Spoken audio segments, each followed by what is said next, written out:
Assalamu Walaikum. Hello friends, how are you? Welcome back to my new video.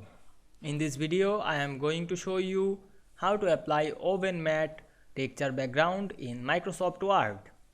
Let's get started. Firstly, we have to open a Word document. Then we want to apply oven mat texture background in this document. Go to the Insert menu, then click Shapes drop down menu, then choose Rectangle shape. Then draw this shape fit to the page.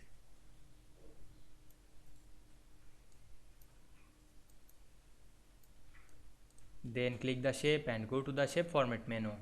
Then click the format shape option and choose picture or texture fill. Then click the texture back drop down menu. Then choose oven mat. Then close the window. Now we can see here we apply the oven mat texture background in this document very easily. I hope you enjoyed the video.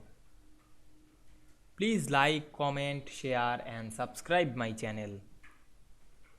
Thanks for watching.